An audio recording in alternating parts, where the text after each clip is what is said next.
بخندیم یه چکه آمد رو یا جایی باید ندارم وضعیتی رو از بین دارم خدا اینو اینو چهار ساعت کسالی روحی شده اگر خواب در خونه عزیز به خاطر الله کمک بکنید ببینید مادر وضعیت چقدر وضبین است اگر من کمک نکنم تو کمک نکنی ما را دیگه کی کمک میکنه برادرای عزیز برادرایی که در داخل وطن هستین برادرایی که بیرون از وطن هستین خاصتا بچه‌هایی که در روسیه الله شما را جزای خیر بده شما دائما با ما در کارهای خیر بدین و دائم هستین به خاطر الله همین مادر را کمک بکنین با خدا که وضعیت سو وضبینه عزیز کدامی که کمک کردن نمیتونه ویدیو را دستگیری کنین و کدامی که کردن نمیتونه دعا کنین هر کسی که کاری خیر نشان میده و کردن نمیتونه اجر میگیره که همون خیلی که هم کار کرده است الله خیرتون کنه السلام علیکم و رحمت الله و برکاته برادر عزیز الحمدلله ما همینجا پیش همین خالا اومدیم در دهه کراتیگینسکی این خالا مراجعت کرده به تشکیلات پیشرفت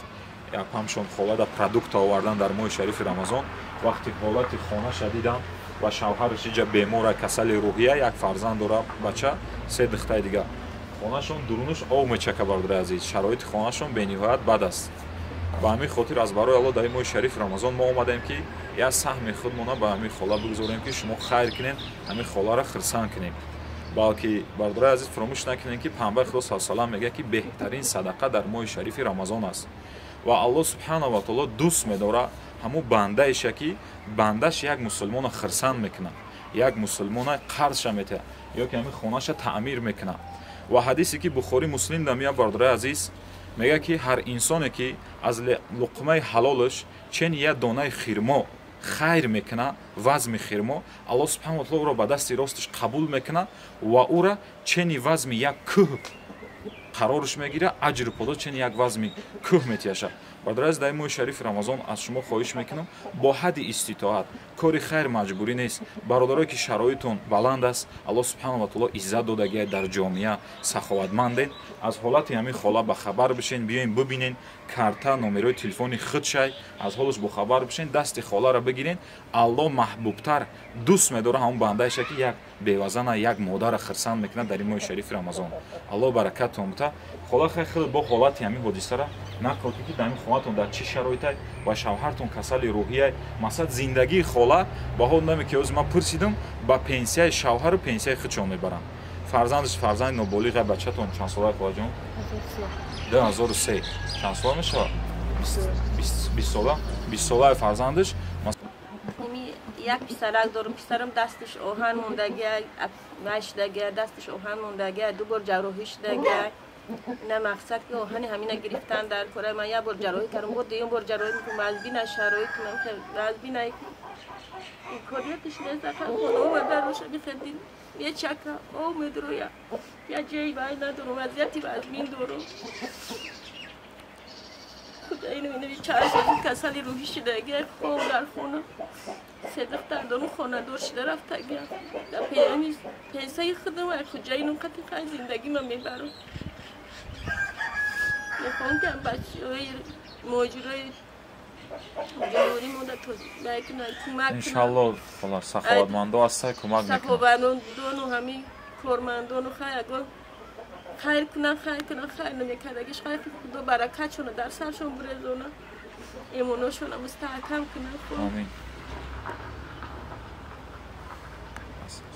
با حد استطاعت خدا حرکت میکنیم که چند قایق جمع شوه اگر جمع شید برادر عزیز تصمیم گرفتیم که همین خونه وایرانه این زمینش فرامده است پنابلوک کتی اگر که مبلغ معین جمع شید همین خاله را خرسان کنیم خونه‌ش ای پنابلوک همون دو حجره کرده بشوه اگر که نشید پول که کم شید اما ما امید داریم که ان شاء الله در ماه شریف رمضان خیر پاداش بلند است صاحبش برادر سهم خود شامل زدن همین کلبه را پنابلوک کتی که بالاش نچکه ای سر بخونه گاش کنن تا دو حجرهش کنن که همین بالای کریششون مثلا نچکه الله خیرتون بده برادر عزیز کدامی که کمک کردن نمیتونه ویدیو را دستگیری کنین و کدامی که کردن نمیتونه دعا کنین هر کسی که کاری خیر نشان میده و کردن نمیتونه اجر میگیره که همون خیلی که هم کار کرده است الله خیرتون بده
Hey